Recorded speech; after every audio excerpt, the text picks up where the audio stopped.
9 in the morning, we wanted a relatively informal conversation, insofar as that's possible, about how we understand the political. I don't have many pre-prepared questions, so I'm going to try and just let the conversation flow. I am going to ask everyone to try and be precise and brief in replies, because there are 5 people, and if possible to have some conversation between you. And as an opening question, what I just wanted to ask, very straightforwardly, there are 3 colleagues here, by the way, from political studies departments. They may be called political science or government, depending on where you're based. I refuse on principle to work in the political science department. There are 2 colleagues who, Joe does work in the politics department, but has worked in humanities and in literature, as well as in philosophy and politics. And Zrinka comes from a background primarily in literature, but has much experience in philosophy and politics as well. So we should have, I hope, a good conversation. And I wanted to begin with a really, really informal question, which is, how do you understand politics and the limits of politics? Is there a place where politics stops? Or is that a constantly shifting boundary? And related to that, what does that mean for the study of politics as a discipline, especially for those colleagues who have a background in the study of politics? Is it actually a legitimate discipline? Given what I suspect will be the likely answers, but I'm going to begin with Alan, because he's sitting beside me and he looks extremely wise. It's all appearance. So, to try and be precise, my starting position, which I reserve the right to completely reverse as the discussion goes on, would be maybe to take your point about the limits of politics. I think I would say that I think of politics as emerging because of limits. That it's because there isn't a way to simply resolve all the conflicts, as some people imagine that there would be. We can't zero out all the different demands and make everybody happy, and we can't always understand each other and be clear on what it is that we want and what we're saying, what we're demanding. And to be a bit, to not invoke Aristotle as the authority, but Aristotle's point that politics is born out of uncertainty, that we don't know the effects of what our actions will be, and we haven't got time maybe to work out what everything is. So we invent politics, the argy-bargy, the agonism, the contestation, as out of the fact that human societies can't be smooth and fully functioning, and that's its vice. It's why it's frustrating and irritating, and I wish it didn't stay all the time, but it's also why it's necessary and good. And can I just that means that, strictly speaking, there isn't a limit to what might count as a political topic, from your point of view. There are no bounds. But that would be, as a kind of analytical question, would be how, for me, it would be a sort of historical, philosophical, cultural question. How are people doing that in different places? And then there are limits, because there are people who want to close it down and stop that and say, no, we can all do it like this.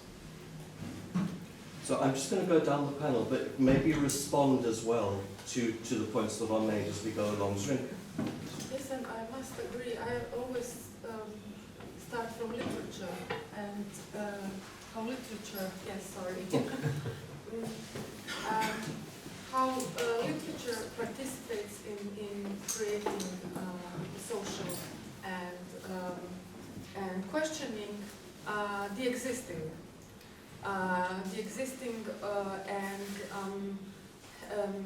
when we think about the project, how it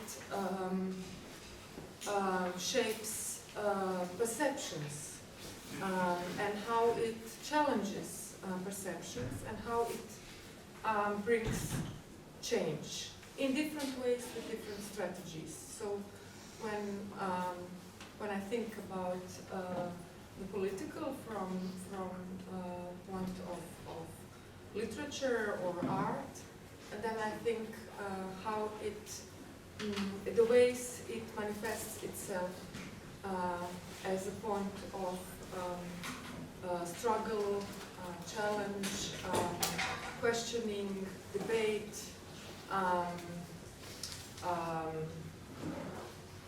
conflict, as something like that. So for me, it also does not have it's not limited to some. It is also a kind of something that one has to fight for to enter the arena. So, from point of literary studies, I am maybe too much indebted to Rancierian understanding. So. Would you just move down the table? Moya. I'm tempted to do this every time. What Alan said, but it is kind of what Alan said. I think the idea about politics emerging because of limits is something that I kind of agree with. And I guess one of the ways that I've thought about it is in terms of what counts as politics in different contexts, and debates about whether or not politics is sort of everywhere. And I guess I don't think it's necessarily everywhere, ubiquitous in that sense, but I think everything can be politicised. There are moments when they can be politicised. And I guess those are, conditional on all sorts of factors. So I don't think there's anything necessarily that is ipso facto not political. But I don't think they're necessarily essentially political either.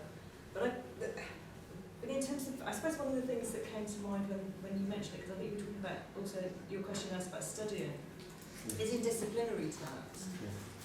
And I was thinking I don't really talk very much about the political, and then I realised that when I did my inaugural lecture many years ago, I called it political theory and its others. And it was partly to make the point that there are boundaries drawn around what constitutes political theory.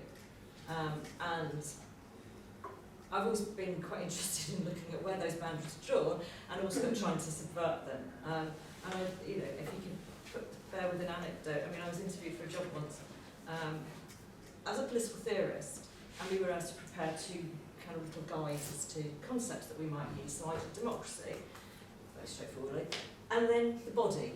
And my feedback when I didn't get the job was that I thought like a sociologist because of the body stuff.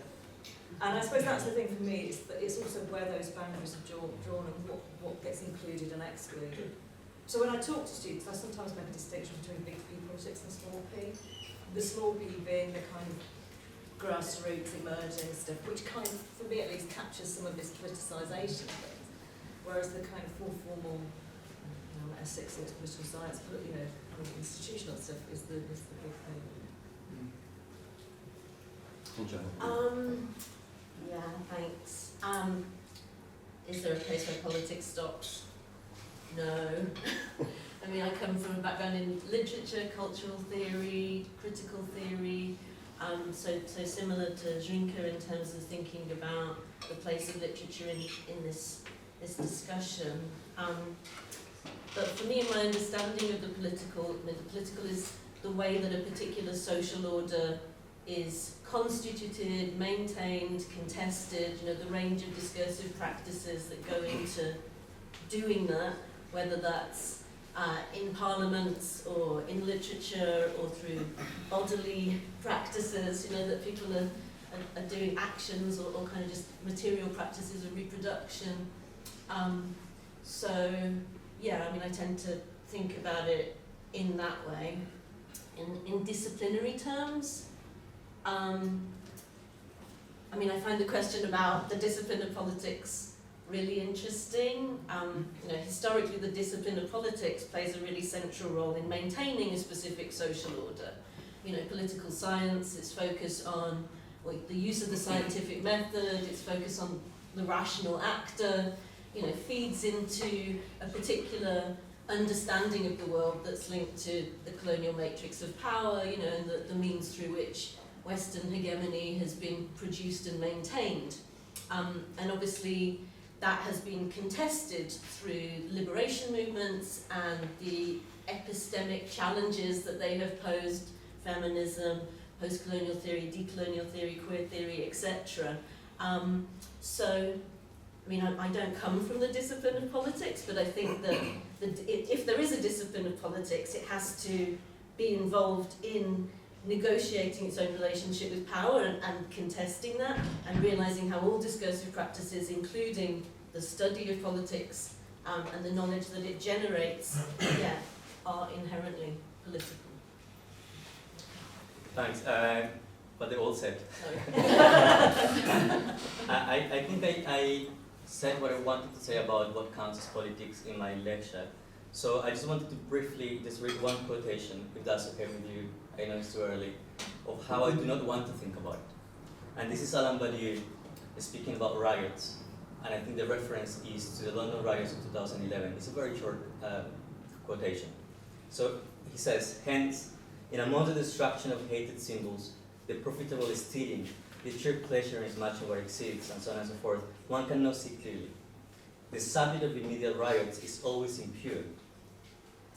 This is why they're neither political nor even pre-political. In the base of cases, and this is really a good deal, they make do with paving the way for politics. So that's precisely what I don't want to do. I don't want to put myself in the position as a scholar, as someone who just wants to pay attention to things, to end up with a set of criteria to determine what counts and what doesn't count as politics. So what I want to do is to question the presuppositions of those political theories, because this is a very kind of disciplinary kind of way of operating. Political ontologies, at the end, about what, the question of what counts as political, the proper politics. And this presupposition in Badiou is that what counts as politics has to do with an idea. For him, it's communism. And I think in most of our understandings of politics, I think there is a hegemonic, both in the right and in the left, understanding of politics as something that has to do with transformation, a teleological a kind of politics. So I don't want to be invested in that way of thinking about politics. I want to think of politics, and I think this is kind of on the same page when we think about the body, the personal as political, and looking at practices beyond, these presuppositions of what is a subject and what counts as politics and what doesn't. So kind of policing the boundaries, which I think is what political theory sometimes does.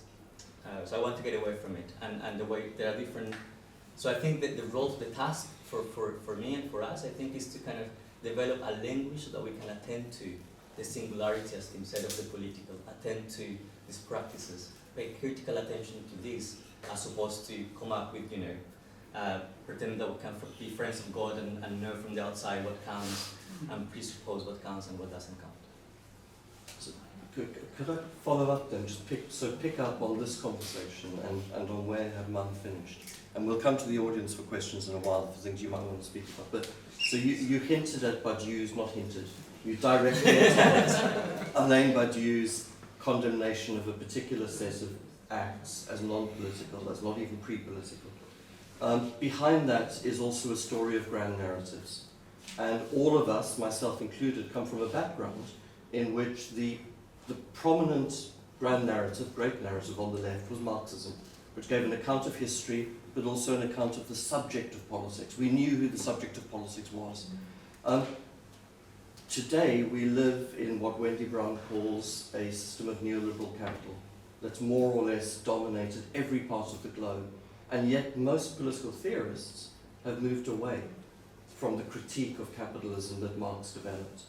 And as a consequence, we're sometimes accused of not actually addressing the major, profound transformations of the world that neoliberal capital and financialization have started. So my question to you, and I'm going to start with Herman this time in reverse, is, okay, we've given up the grand narratives, we recognize the pluralization of politics, the different forms of activism, the remaking of life that's taken place and is beneficial. But what about capitalism now?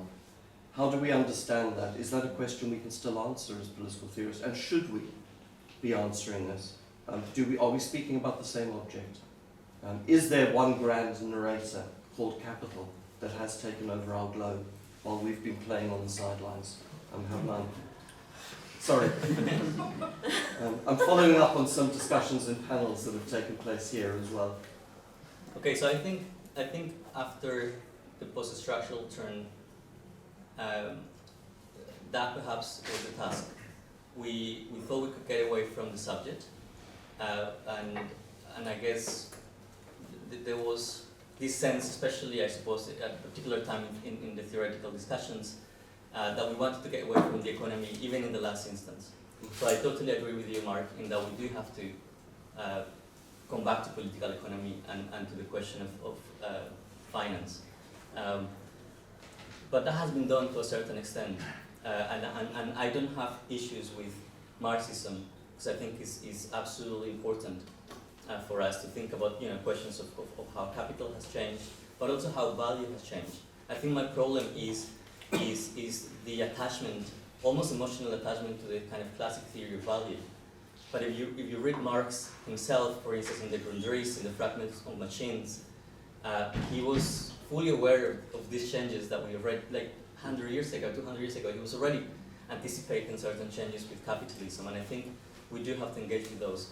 Let me just finish with this, and I think I was talking to Azucena about this.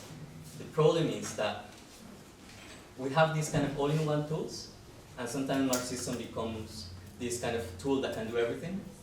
I was doing some works in my house with one tool that to work the wood, and it had like a hammer, it had like a saw, it had like different things on the one thing.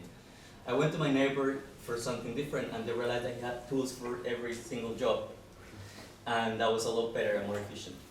And I think what I want to get away with the question of capitalism is to think that I can still use, and it happens to Foucauldians, it happens to all of us. We think that we can talk about everything from that little angle. So I want to get away from it, and that implies getting back to Marxism and looking at productive continuities and a conversation with Marxism to think about capitalism and race and gender. I'm not going to just go down the line. I'm going to jump to Zrinka, only, and I'll come back to others.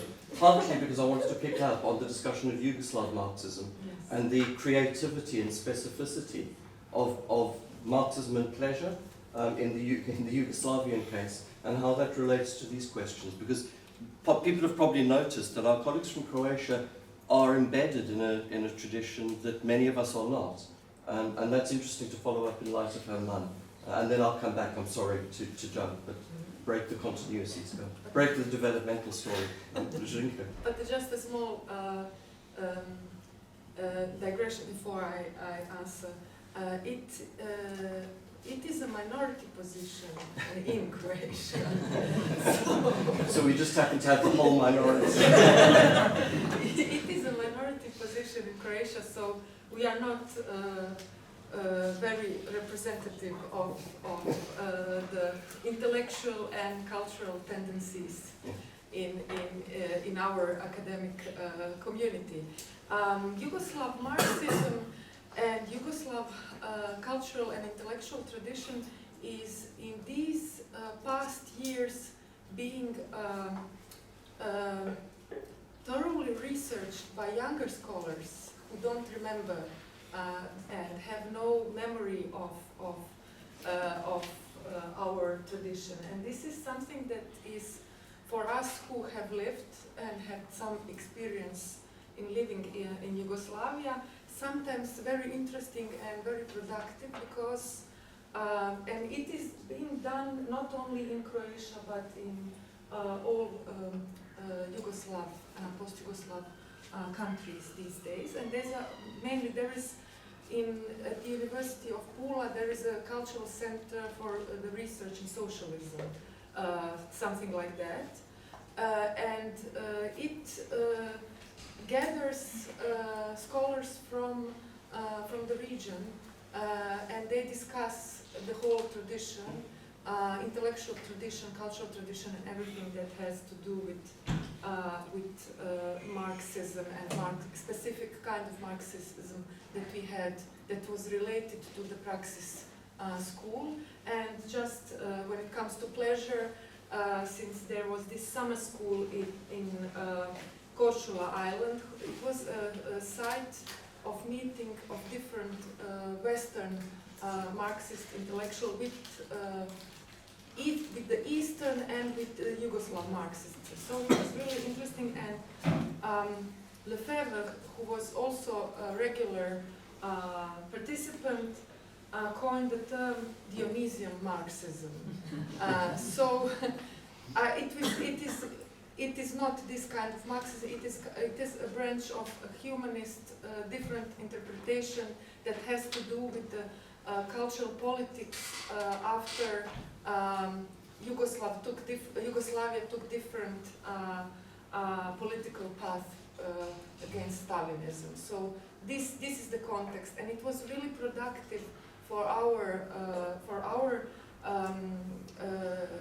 specific context, because it enabled the development of socialist modernist tendencies, neo-avant-garde, and so this is why we didn't have socialist realist literature actually and this is what makes different. This was a privilege of our specific geopolitical and political position. And now the new generation of scholars are interested in that as something that was different and that is worth to do the research. And this is why our group also refers usually and thinks of Marxism in that way as something that, as a horizon that should never be forgotten, even though in our context it is expelled to the margins. So, so this is the specificity. So you have the majority of the Marxist here. I'm just joking, but at least in literary studies. I'm going to go actually straight on to Moya, partly because when I first met Moya, it was over 25 years ago, and it was actually at the time when Yugoslavia was breaking up. Yes. It was just in the post-Cold War period when I was a doctoral student, Moya was a few years older than me at the time. And we met at a conference in Glasgow, which I think didn't even address these issues. But a quarter of a century later, anyway, Moya, I want to know what you think about capitalism and its future. Sorry. I was just thinking, it's kind of quite interesting, because I was thinking that I find this quite a hard question to answer in a way. And there's a kind of, partly because of the trajectory of my own work. I mean, my PhD was actually on 18th and 19th century ideas about property, but it was largely political economy, so it was Adam Smith, it was David Ricardo, it was pre-Marx. But I've never ever sort of gone back to those issues around political economy, really. I think I just moved away from that to look at other topics. But I was struck by something you said about younger people being interested in Marxism, and there does seem to be a sort of a revival of interest and some interesting sort of synergies developing. You know, I know, for example, there is a book coming out on Judith Butler and Marxism, which tries to explore the relationship between sort of the point of connection between Butler's work and Marxism, but I think also trying to make, I haven't seen all the chapters, but I think trying to make other arguments that there are sort of, that arguably they could be called a Marxist. Now, you know, I don't know the basis of the argument per se, but I suppose it got me thinking about the thinkers that I read. And certainly I think, you know, at the height of the kind of post-structuralist time, Marxism, capitalism perhaps disappeared from view, but a lot of them are actually coming back to it and integrating issues around precarity, you know, reconfiguring the term, I think taking it from sort of political economy and then thinking about it in different ways as well. But there seems to be a greater attention to those things and concerns with the impacts of neoliberalism in on people's lives, so that, you know, considerations about, I don't know, performative gender politics is no longer just about sex and gender and sexuality. It's also, well, we need to look at precarity in this context, and we need to look at the kind of impact of neoliberalism. We need to look at, and I guess that's the way in which I probably would think about it now. But I wonder whether there is a generational sort of difference that we're kind of, that well, I can't represent, but other people might be able to. Sure. I'll have a go. Yeah, I mean, the question of capital and political economy is really, really important and really central to my thinking. I mean, following on from what you were saying about precarity, Moya, we need to see our lives as shaped by political economy, you know, the forms of social suffering that characterise many different people's lives. You know, historically, your work on blackness and is kind of relevant for thinking there, but also, you know, the way that capitalism has shaped gender politics, the way that it shaped ideas about sexuality, racialization, ideas about disability and different kinds of bodies, and whose bodies is a valid body, a viable body, and whose isn't, I think is really fundamental. And in my work, drawing on some of that more recent turn back towards Marxism is really important for me.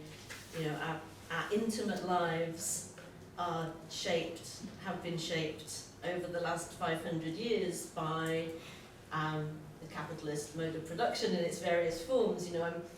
I take the point about now capitalism in a form of financialization is a kind of more amorphous thing to deal with than traditional Marxist theory recognise or can accommodate, perhaps. But yeah, it's fundamental to my thinking, and a lot of that works around thinking about the family. I think that current work that uses Marxism is very synthetic, it aims to be intersectional, draws on black feminism, queer theories, abolitionism is quite central in all of that, and using Marxism, to think about how we kind of fundamentally transform society. I think which is related to questions of precarity, like the neoliberalism reasserts the family, it reinscribes the family as the site of social reproduction, and so it tends to reinforce a kind of coercive idea about intimate life and gender relations. So I think, some of those kind of more historical ways of thinking, particularly from socialist feminism, are still relevant for thinking about that lived experience in the present and how we transform those relationships. I guess I would want to say something about Butler and Marxism.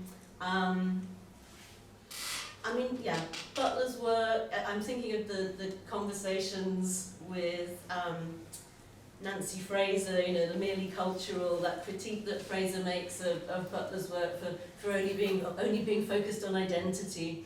And I've always loved Butler's response to that, the return to the socialist feminist argument that, any kind of work that is thinking about the family and critiquing the family as a form is fundamentally Marxist. And I think, that they make those arguments really well there, and socialist feminism is really present in their work, and that's a great strand that I'm very interested in.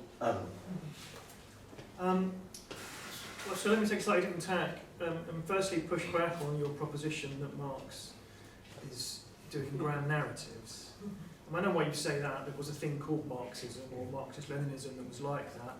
I don't think I find that in Marx. Definitely not in the bits of Marx that he published. A lot of it he didn't publish because he wasn't sure he meant it. I find something quite different there. So I saw the front page of one of Hannah Arendt's History of Political Thought courses. Somebody doing archive work took a picture of the kind of opening page of this course she was doing at the New School. And I'm not a great Arendt fan, but this was rather brilliant because she started by making a distinction. She said, we're going to be looking at philosophers and we're going to be looking at writers. There were some people who were philosophers of politics, and that was Kellond and Hegel and others. And then there were what she called the writers. And the writers were, I might be slightly misremembering, it was definitely Machiavelli, I think it was Cicero, and it was Marx. I like all three of them, for various reasons. But her point was that these were people who were not philosophising about politics from outside, but writing about it from within, and on the basis of the experience. So she wasn't saying they weren't theorising, but they were theorising politics in Machiavelli and Cicero's case from the point of view of exile, from the polis and from political practice. In Marx's case, again, a complicated kind of exile that he's in. And so they are thinking about what it is to be and act politically, which I think is to me, that's the question that this is sort of about when we theorise the political, is not theorising it from outside, but theorising it from within as people who are engaging with it and engaging in practice. But what Marx does then is, in a sense, I might sound paradoxical, is get that in order to theorise how to act, he's a Republican revolutionary, right? The writing on the civil wars in France and so forth is all part of an engaged project to transform European states. And he steps, and in as much as he steps back to say, well, can we understand the nature of this social economic formation? it isn't quite outside like a philosopher. It's trying to understand it from within to understand how to act upon it and what are the tendencies and forces. And that's why Marx's political writings are always much richer than any reductivist representation of Marxism, and much more nuanced accounts both of the economic forces and political events, as well as the kind of, you know, all the costuming, all the dressing up in Roman costume and all that sort of stuff. So yeah, I push back on that point. And then that comes to your question, which is to understand capitalism. So clearly we can't understand capitalism exactly as Marx did, because, you know, and we understand now there are different capitalisms, national capitalisms and transnational capitalism, it has a history. So then in the present, I suppose we would probably want to think about asset-based capitalism, or the centrality of assets in contemporary capitalism as a driving force within it, shaping how its dynamics as an economic phenomenon, but also as a social formation. And that brings us back to where we started, because what I said was that politics was something to do with when we try and work out what we want the future to be like and how we want to bring it about when we have uncertainty. We're uncertain what our actions will be. The essence of the asset economy is to remove the question of the future from the domain of politics, of collective action and reflection, decision making, and turn it into a series of risk calculations for the purposes of maintaining and holding wealth now. And that's a profound change, I think, that we need to understand economically and socially, but also from within, with a view to, well, where are the tensions that produces, where are the areas where we can act on that. And I think a great political problem for us right now is the ways in which that sort of critique of assets and finance, and a critique of the ways in which the capitalist economy stultifies and makes us one-dimensional is really being taken up by reactionary forces on the right and has been lost by the left. And that's one of my great concerns, that for a lot of young people in this country, the kind of, you know, the sense of, I don't want to do what the man says, I don't want to live this boring life and work a day, that's become a right-wing thing. And it's not a left-wing critique of capitalism, it's a right-wing version of it. And that's, as you may know, never a good thing. I wanted to make sure there was time for people to ask questions. I had two more, so I'm just going to put the two together and I'll answer as you will. And then we'll turn to see if there's colleagues who'd like to ask questions. The one is a really terrible question to ask you all. It's kind of like a celebrity question on a quiz. So I don't know if many of you know, but there is a story that may or may not be true. In 1937, British novelist A.J. Cronin wrote a novel called Citadel, which was about a doctor returning to a small Welsh village, and the story is of the impossibility of people getting access to health and medicine. And this became a huge hit in the UK, and the story goes that a novel drove the later founding of the National Health Service. So the question following on from that, whether it's that apocryphal story, is whether or not there are novels that have done that to you. Novels that have driven your political transformation, that have made you rethink the world you live in. But then related to that, I wanted to just ask as well, what do you think the most pressing political issue, and I'm asking you to focus on one, if there was one issue that for you is a core to thinking politics in the present, what would it be? And I suspect Alan has already answered that, but I'd be interested to know from other colleagues. So a slightly more informal question, given the topic of the conversation, which is, can novels be political? And I don't think Cronin meant his novel politically, actually. It was picked up socially and politically and circulated and became as such. So, who'd like to start? I've managed to... I'm kind Come of... on, go on. But only because I'm kind of, with your answer to the previous question and trying to connect that to what you just said, Mark. And maybe for the Q&A, I just want to push you, because I think the experience of writing from within is absolutely important. And yet, I think that's what Marx fails. He had to make it up. He doesn't know what it is to be on the receiving end of imperialism, of empire. Fanon, he was writing from within. And so he goes much further than Marx in that respect. Marx, he doesn't know what it is to be but also in another aspect, which is that for Fanon, for Marx, as you all know, the fundamental experience the one that reveals really the political issue, the economic issue, is the experience of the worker. For Fanon, only the colonized could really see things for what it is, because there is not an attempt to mediate. They see Europe for what it is. So I think that idea of writing from within and from the experience is one that we have to put into the context of colonialism. And all we know about capitalism is being written by those on the West telling us, what capitalism is and how it functions. So I think we have to pay attention to critiques of capitalism from within, from those who are experiencing the receiving end of that kind of brutality. And I think I'm with Fanon there, that there is something about the colonized subject, about his position, their position, that allowed them to understand capitalism in ways that the European perhaps would fail. And I'm thinking of different strands of Marxism in Latin America, but also other ways of thinking about capitalism beyond Marxism from the perspective of the colonized. And I think that kind of leads me to your question, Mark, of what novel. For me, I think Garcia Marquez and magical realism in general is an attempt. I think it really shows how literature can really speak from within, and it can really disrupt and allow us to pay attention to things from that level of experience, and at the same time collapsing or blurring the line between the episteme of the West and what it is to be on that receiving end of that violence. Joe. Thanks. Yeah, I'll follow on from Herman there. I absolutely agree, Herman. I think in terms of novels that shaped my political development, I think this is something I said in Berlin on that panel, so apologies for the repetition, but at least I'm consistent, hey?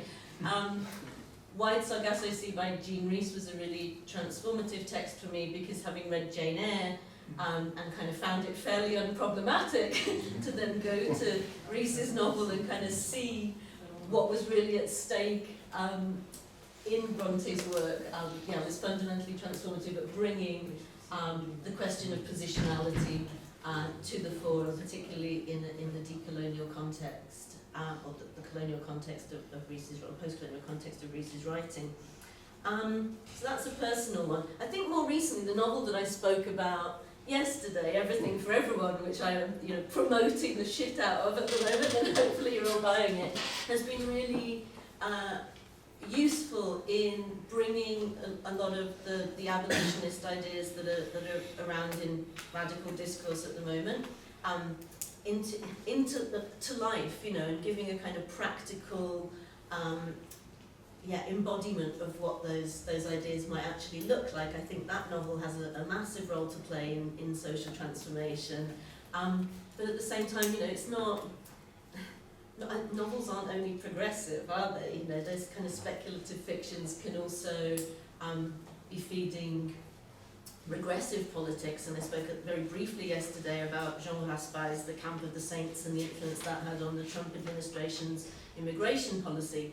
And so, in line with what Alan said, in terms of key political issues today, I think fighting fascism, fighting the right and the rise of the right is the fundamental thing that we need to address, and I think that has the capacity to generate coalitions and new ways of thinking and doing politics that are really important right now. Who'd like to? Should we just go down the line and then we can turn to the audience? Sorry, Moya. I'm struggling to think of a novel. Novels in that case. Novels. No, but because I think for me, I read lots of, Marge Piercy stuff when I was kind of younger, and I think that was quite, feminist fiction just in a general way, as a way of writing that was different, that challenged kind of conventional ways of being a woman, and I think so that was quite. They were quite instructive, I think, for me, but also some,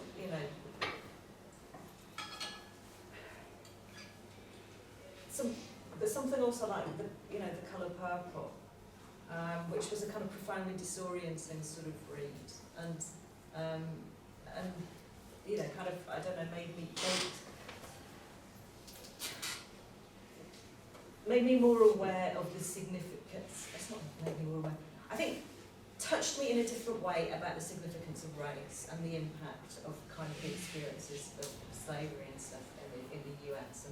And I got a lot of stuff that I was interested in at that stage was American based. I think those were probably, but I couldn't single one out.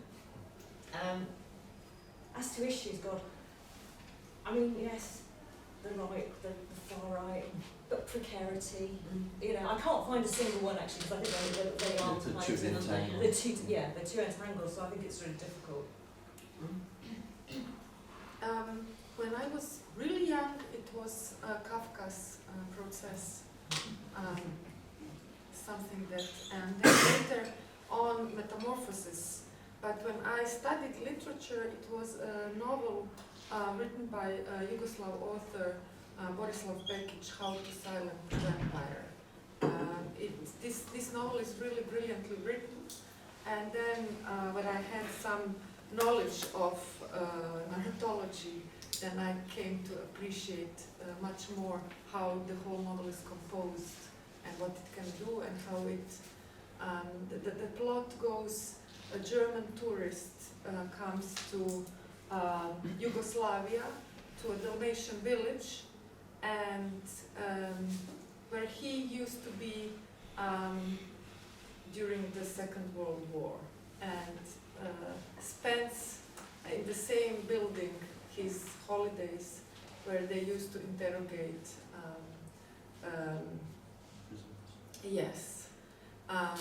communist activists and partisan activists and so on. So this was really a novel that I wanted to do my thesis on that, but it was the 90s, and my supervisor told me, you are now because it used to be a department for Yugoslav languages and literatures with stress on Croatian, but we had to learn everything. The program remained the same, but the name of the department was changed. And then my supervisor said, this is a brilliant novel, but it wouldn't be wise to do that. So I always felt indebted to do it. Finally, I'm writing. No, Zvonimir is writing the text. So on that novel. So this, and when it comes to issues, I think I am really concerned about the rising fascist tendencies in different shapes, in different contexts, and sometimes they are disguised, that one cannot right away identify them. And when they become huge, then one gets what is going on. So this is what the impossibility of noticing it when it appears, and it is a danger to all of our societies. So I think this is for me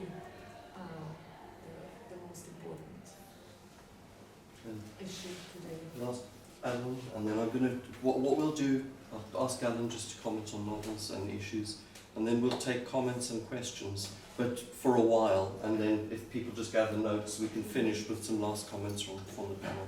It'd be good to hear about other issues people want to think about in terms of the political as well. Alan, novels. You know I don't really read novels, yeah? That's a lot. I've known you a long time. We may know different versions of it. This is the second literature conference I've been at this year, and I don't deserve to be at it. If you said music or maybe plays, I could have answered it. So I don't really have an answer. I suppose other than maybe to say, yeah, I lived in Ireland for a while, so reading Irish literature, you know, Ulysses, and understanding that it was not English literature. It was quite important, I think. There are things that aren't English. It made a difference. I mean, the most recent novel I read is by Tellier Vessey, I think is how you pronounce it, a Norwegian novel. I'm reading a lot of Norwegian things. And it's just a very short novel about two sort of, you know, prime little girl children. It's quite an odd novel. It's also about ice and snow and living outdoors. And it's very, you know, I think I don't like political novels. because I'm thinking about politics all the time, and because there's a whole litany, as I'm sure there is in everybody else's country, of terrible novels written to kind of like, you know, rouse you to politics, the ragged trouser philanthropists. I mean, okay, but you know what I mean. It gets tiresome. So more novels that, it may be what you're saying, like Ulysses say, or this Norwegian novel that are opening you up to perception in different kinds of ways. I find that more interesting, although I wouldn't, in a way, think of that as being tactical, political in the way that I would think, but are enabling you, so the way this novel enabled me to think about living in mountain and ice, but also in that case to think about, because he was a Norwegian writer who didn't, he sided with the resistance when the Nazis were occupying, whereas Norway's greatest writer, Johannesson, sided with them. It was quite interesting to think about why somebody would write this book that has no political content would write, and why he would write that book at that time, and his, because he's really articulating and understanding the relationship to land and nature that is not fashion. And that's part of what makes it interesting, so I recommend that. It's also really, really short. But in terms of issue, I mean, maybe it does in a little sort of very tangential way relate. I've already said the rise of the right, but I think, and I'll talk about this later, it's to do with the utter transformation of the means of communication that we are living through, that is also changing the possibilities and limits of forms of political communication. And I think that mainstream political discourse, but also non-mainstream leftist discourse, is hopelessly stuck in the 19th century, not even the 20th century. And at that level, I think that we have profoundly lost a sense of how to even speak politically, not to speak about politics, but to speak politically in ways that reorient and organise, which is, you know, great art endures for us, but it's not going to, it's not the same as rhetorical interventions that can reorganise people and direct them. And I think there's I could go on about that for hours. I think we are absolutely at sea and don't even know it. Great, so thank you for those initial opening for discussion. We've got about half an hour, and I just wanted to, I know it's early in the morning, but you have been listening for a while. Some of you may have issues you wanted to raise, questions you wanted to ask. So, and I'm going to ask people to try and be brief, even though it's impossible to be brief when talking about this topic. Can we just remind people that we're recording? And we are recording, sorry, so if you do stand up, your voice will be heard, even if your face is not seen. So perhaps, just take note of the wording you may use. This will go on an EU website and be streamed to the whole world, and millions of people will watch it. No one will watch it. Nobody ever watches anything that happens. So questions, discussion, issues for discussion. Anything that people have picked up on? Not even our family members.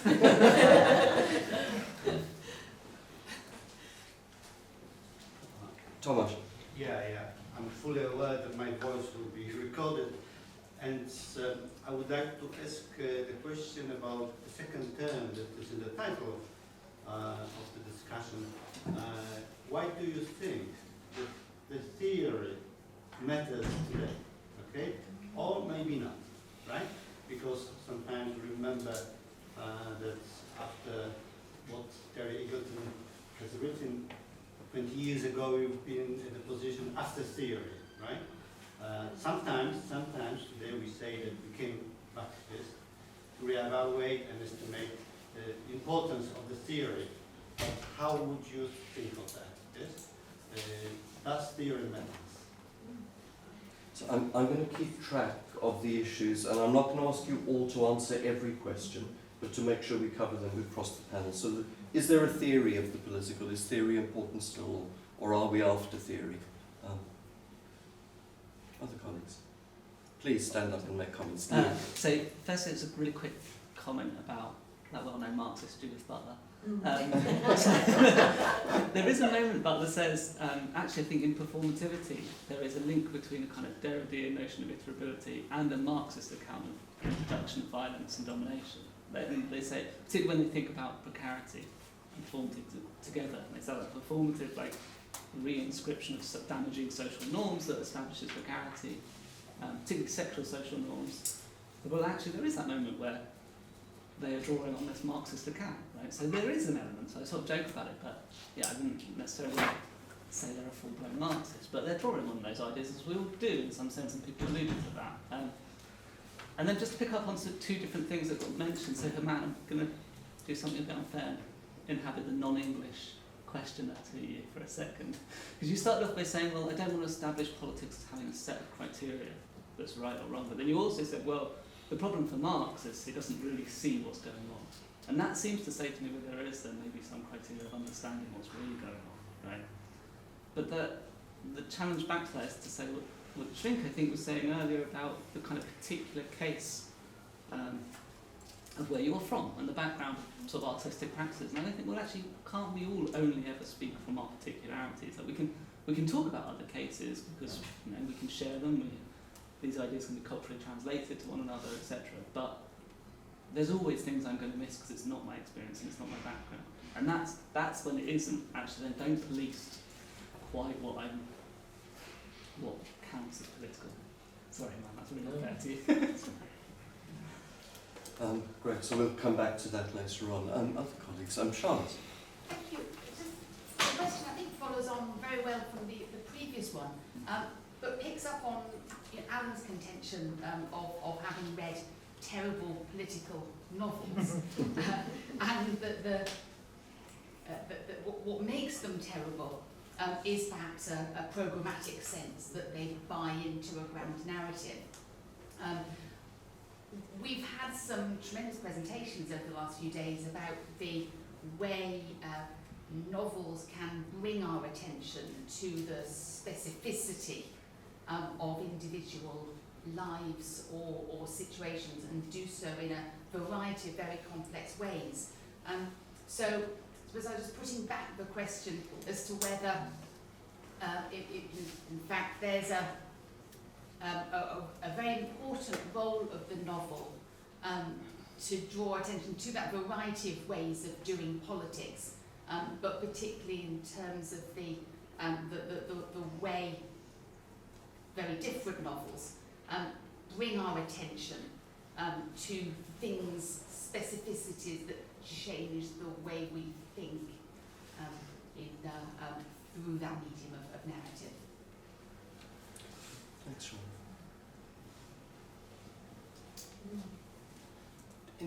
Any other comments or angry interventions or early morning headaches that you want to get rid of?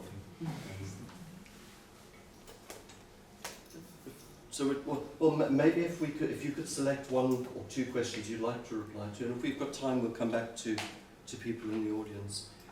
So we've got questions about whether or not a theory of the political, or theory, not necessarily of the political, is important today, and what theory does. Is it a toolbox, as Herman suggested? Some comments about Butler and Marx, which I think follow up on previous comments. Questions about the particularity of where we're located, and whether or not there are privileged positions from which we can see or understand that go beyond the immediacy and give us a sense of universality, which is the kind of old Hegelian Marxist question, the particular being immediately related to the universal. Sorry, Luke, to put words in your mouth. Not quite. Not quite. Well, right?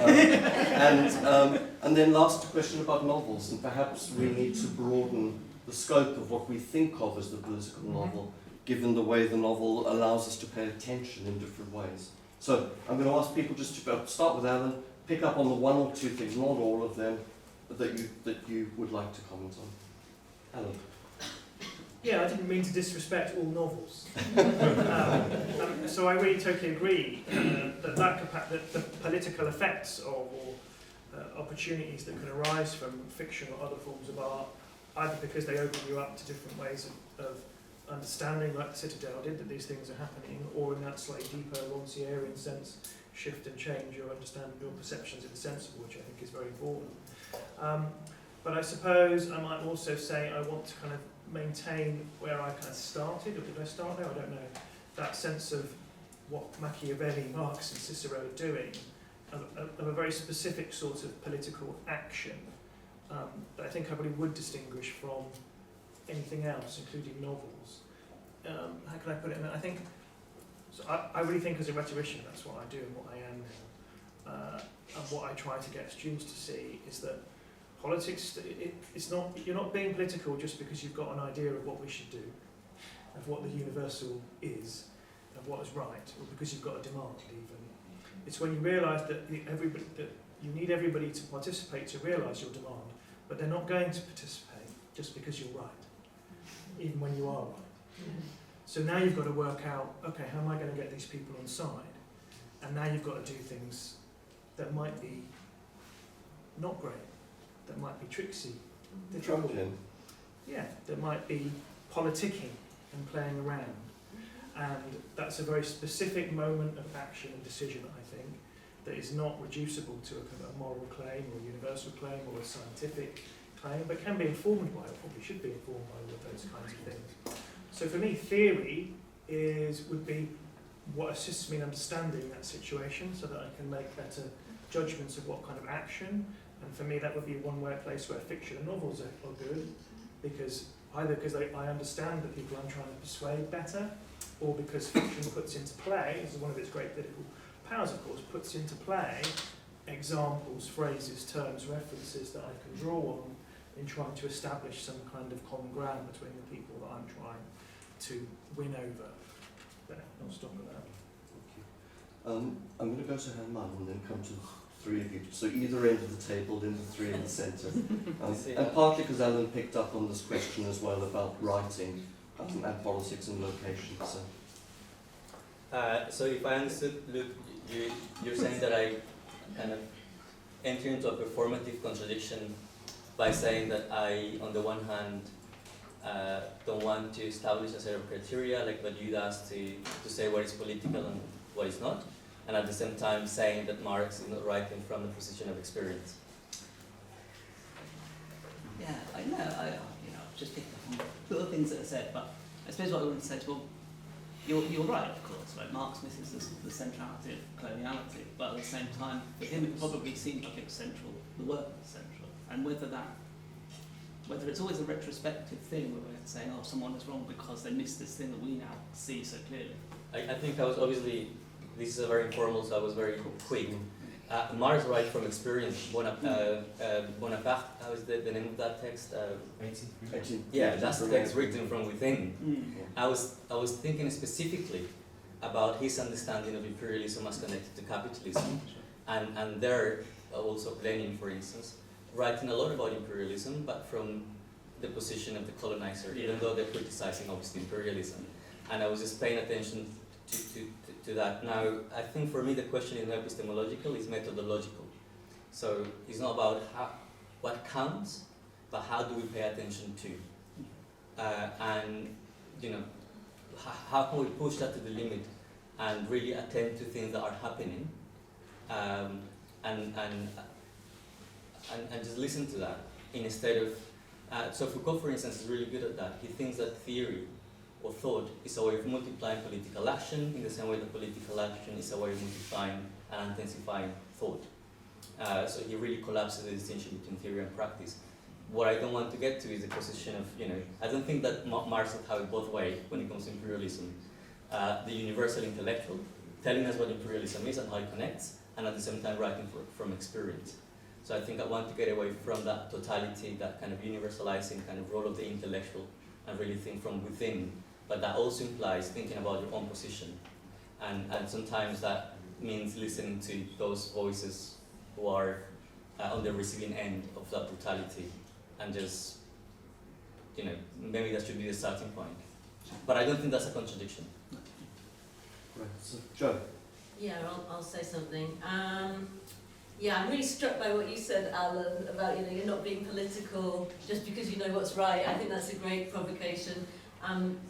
And it made me think about disciplinary distinctions, between those working in the field of politics concerned with understanding what political action is, and maybe those of us coming from a more cultural background thinking about what the text is doing. But I think that's also the kind of place where those two things meet and join, because the theory that I would be doing, you're talking about knowing about rhetoric, knowing about persuasive techniques, and that what we do in literature is think about how a text, or how can we interpret how the text is shaping a particular way of thinking. for good or ill. So yeah, I found that really useful in kind of thinking about how what we're doing is related but also distinct, because I'm not concerned with thinking about what is political action for people as such, and it's always mediated by texts, which I know, post-structural political theory is a big thing as well. And the other thing I wanted to say, and I think it relates to this, and I think it was something you said, Zrinka, at the Berlin conference that's kind of stayed with me about, at some point we're going to have to read some political novels that we don't like, or that we don't agree with, And I think, that's how maybe we can think about literary studies, and you're probably doing this anyway, but for my own methodology, how literary studies can then be involved. One of the ways in which you can be involved overtly in responding to the rise of the right is kind of looking at those texts and thinking about the means of persuasion and the means of influence that are at work there. And so, again, theory is really valuable in helping us do that. Yeah. So. Moya. I think I have to take Butler and Marx. As you did. I think one of the things that I found quite interesting is the way in which Butler's work has been read over time, and the way in which it was positioned, and I'm guilty of this, as a kind of a post-structuralist sort of writer, and it's in relation to Derrida, to Foucault, to Hegel as a because there's a recognition of the kind of PhD thesis. So there's within a particular sort of continental philosophical tradition, but very little comparatively looking at the relation of Butler's thought to Marx or Marxism. And I think that's been quite an interesting shift. So this text, this edited volume, is entirely about that. So looking at the engagement with Althusser, for example, because obviously the account interpolation that is used in excitable speech and lots of stuff as well. And it's just bringing that out, bringing that to the fore. As I say, I haven't seen all the chapters, so I don't know, but I think part of it is to see just how far they can sort of push that relationship and see whether or not, there is some sense in which I might be able to understand but that as some kind of Marxist, maybe. But I think more of it is about just looking at the synergies between Butler and Marx, but also the criticisms from Marxist tradition, various Marxists, to Butler. So I think that's the first one. The second point was a slightly different one. I was thinking about when I was trying to explain about the colour purple for me and why it was an important text. Partly it was the affect, right? It was the emotional response. It was the affective response. I wasn't even necessarily aware of it because in a lot of what I read, I guess I'm thinking about it and I'm rationalising it and I'm engaging intellectually with it. But something about that particular text was more of an effective response. And so I think that feeds into the way that, I think it feeds into the way we do theory. Because if theory is about ways of understanding the world, I think, making sense of the world, then the affective is part of that. And I think, but William Connolly's got some interesting things to say about affect and kind of relations with others. But I just, because I think Audre Lorde as well, often the writings, her writings, are about affect and the impact of those kind of effective responses in changing how we think. So it's just something that occurred to me for one of the questions. And Zrinka. And then we've got a couple of other questions. I would just like to address this death of theory and after theory and post-theory.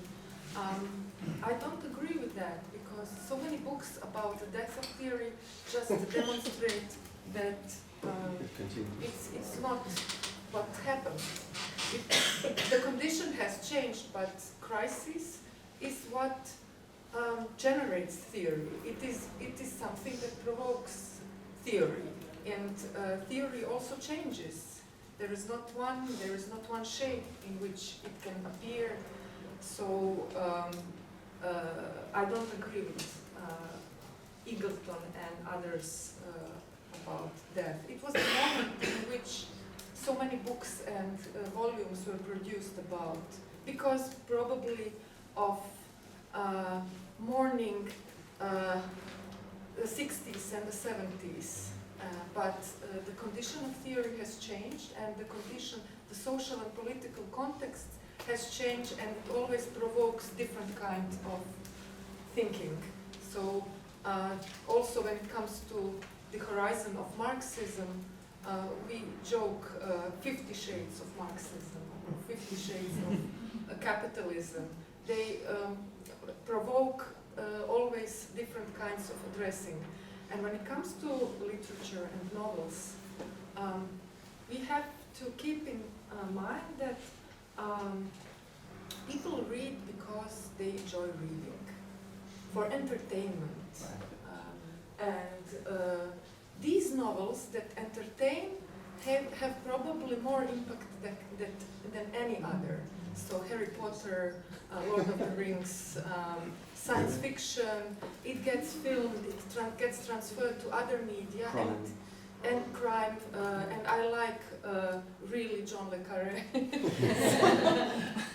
I'm a fan of Cold War spy fiction. So really, and I watch all the films and all the versions, and so really. This is how literature works, and this is maybe better term would be fiction. What you have in one of politics of fiction, fiction of politics, and this is how the ideological work is being done through novels. When you think that nothing is happening, it is happening. So in a subtle way, through some novels that are very popular. I think, for instance, Lord of the Rings is a reactionary literature. In my opinion. No, it absolutely is. So, but it's popular and it's everywhere, and this is something that should be, and the reception is huge. And then we come to Harry Potter, these are political issues, and these novels, at one point, at least in our context, we had to read 1984, but not in literary, as a part of our literary education in schools, but it was in high school, in sociology classes, we had to read 1984. So this is what we are trying to do with the project, to look if there is a list of novels that should be read as recommended literature for political education, something like that. So whether it is 1984 or any other novel that address today's, this is why we are doing all the text portraits, to find the novels that should be, not to canonize them, but just to be some kind of recommendation where the political potential of this. So can I ask just before, because Alan wanted to respond, is Lord of the Rings on the list? We have. Or are we being selected and saying no, you can't? No, so far not, but the list is not, it's not, we have so far, I think, 200 novels, but we have, promised to do 500 text portraits. So 3 lifetimes of reading from us. But there are enough people to read. Sorry, Alan wanted to come back, I think. Yeah. I was going to say something and then about I want to theory. turn back to the audience. There is a question there, for me it's a methodological question, which is, I suppose I should have gleaned this already, I mean, how you're defining a political novel. Is it to do with sort of inside the text, or is it where the text sits in relation to other kinds of things? But I mean, partly because I realised I misunderstood the question about theory because of disciplinary differences, and I understand there's a thing called literary theory, there's a certain genre that people call theory, whereas in social sciences, everybody has to have a theory. Chapter 1 is your theory, chapter 2 is your method. Yes. And it's kind of frustrating sometimes. So then there's also a sub-discipline called political theory. So from my point of view, the death of theory, end of theory just isn't a thing. But I'm curious. I partly want to get a sense of what is the status of that genre of writing called theory in humanities right now. But I mean, even though I'm uncertain because I don't really think of Foucault and Derrida as theory. They're philosophers. So Foucault would that's describe right. No, it. he wouldn't. That's true. No, he wouldn't. Be I careful. know. No, he wouldn't. But I think. But yeah, that's it. That's it. And he is the difficult case, isn't he? But I think he is. But I think that. But that's very different from sort of when I do read things in literary journals that are clearly theory and they're not theory as we would understand that in social science, and might reject it in social science because that's much more anything a certain scientific idea of theory.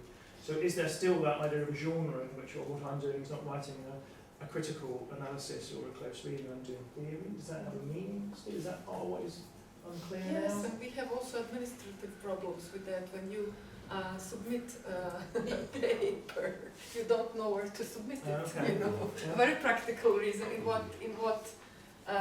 what journal you can do. But what you said about theory as a genre of writing, it is when one examines that from literary studies position, then it is a question of genre, but not only of genre. And the appropriation of philosophers or theorists, political theorists by literary studies has made them, one cannot influence the reception. So once you publish, whatever becomes I'm actually and the novels, two questions I want to yes. get from the audience. And the novels can also become political. Context can make them political. So And remake them. and so But when you sorry. Okay, that's- yeah. We are running out of time, so there are two colleagues who wanted to say things or ask questions, and I want to just finish as well with one very slight comment to see how people respond to a provocation Alan made a moment ago. But Tim, and then, and Alan, you're not allowed to respond to it. Tim, and as you say that, you'll see what I mean in a second. Tim. Thank you. This has been great, really, really fruitful, and I've been thinking a lot. So, yeah, sincere thanks for that. We'll start with just a reflection on the connection between Butler and Marx and some of the initial reflections on Marx. Because I was thinking before Alan intervened and said that lovely Arendt story about Marx is not a philosopher but a writer. I was thinking Marx is not. We typically see him as always see him as a kind of some kind of political theorist or something. And I always saw him as a philosopher, but actually, I think what Arendt was getting at is another. It's just different languages saying the same thing, and that's always been I'm not an expert on Marx at all, but when I've had to teach Marx or the bits of reading that I've done, I'm always struck by the profound philosophical argument he's making about the fact that the material conditions of our lives that Joe is gesturing towards, there is no space outside of them. And it's such a radical, the radical philosophical implications of that for then not just what we should do, but how we theorize, to come back to Herman's point, that shift in saying this isn't just about what's going on, but how do you do the work that you do. I don't think the profundity of that has really been kind of sunk in still. And I think it poses some serious questions to the kind of fantasies behind political theory in general, and the kind of the presumptive outside that it's hard not to inhabit when we're doing political theory proper. And I say this as someone who has very much been within political theory in all sorts of ways, although not uniquely. So yeah, and I think that has some particular connections to Butler, especially if we're thinking about bodies that matter and some of those extremely careful and sophisticated nuance of how to think about the relationship between the body and materiality and discourse, sex and gender. And I think that nuance is, especially in more popular conversations across the political spectrum now, is lost. And I'm really glad that it's coming back. I think returning to Marx is valuable for Butler and it's valuable for Marx and hopefully valuable for the current political conjuncture.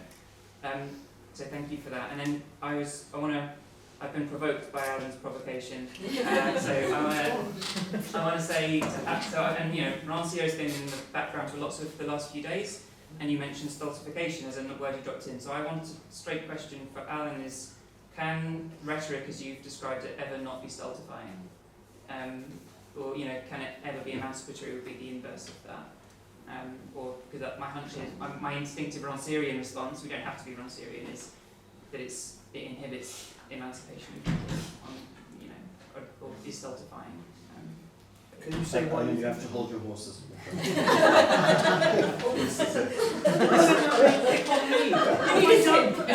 it because I said the thing about novels? No.